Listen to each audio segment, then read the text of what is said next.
So the story of Jacob and Esau. So they obviously did not leave off on a good note because Jacob stole Esau's blessing that their father had gave them, and um, so they, so Jacob had to separate because Esau wanted to kill him. So years went on, like I think like 20, and then Jacob decided to go back to his birthplace where Esau was that he fled.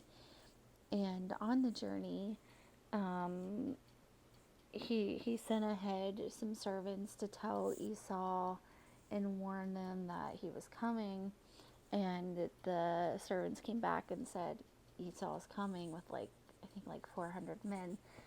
And so that scared Jacob obviously because Esau wanted to kill him years prior.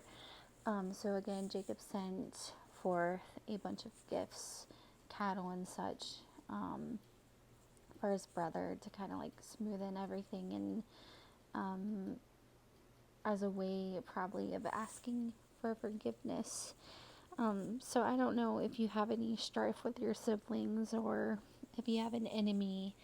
But first, it can be scary to face your enemy and to have that conversation with them. And what Jacob did when he heard about Esau coming with the 400 men, he cried out to God and he told him his true feelings, like he's fearful and afraid, and he wanted God's help, and he reminded God of God's promises to Jacob.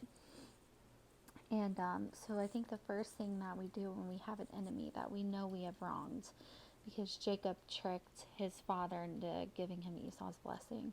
He knew he had done something wrong. The first thing that we can do is we could cry out to God for forgiveness and ask him, or tell him our true feelings about being afraid and ask him to help us. Okay? And then when you go to your enemy, don't just be sorry. Give them a gift for their suffering that you have caused them, and all should be well if they have a forgiving heart too. Now you can't control their emotions, but you can control your own and at least try and make it right. That's all you have to do. And you can't. I don't. Circumstances are different, but at least you have to at least try. Okay. And I want to say the present isn't to suck up to them. It is to show them that you are sorry. And a present doesn't have to be big or extravagant. It could be little things. Bake them cookies. I don't know. Figure something out. If you're having trouble, pray to God about it. So when Esau finally, Jacob sent the gifts out, and when Esau finally saw Jacob, he tackled him and embraced him, and they loved on each other. And that can show you that forgiveness can create a lot of joy and happiness. And you might be scared going into the conversation and asking for forgiveness, but the result in the end is way worth it. Okay. Also, when people are loving and forgiving, it reminds us of God. You may be the only person that shows them the love of God and how God truly is. They could see that through you. So that's also another blessing to them and to this situation. Now, if you give them the gifts and they don't want to take it because they don't feel like they should, they've forgiven you, urge them to. It's not so much for them. It is more so to bless yourself. So you still don't have that, that guilt of like, well, I can never, do anything, you know. And also I had this one person upset before, and I forget what it was, but they were trying to give me something, and they weren't an enemy. They're just a true friend of God.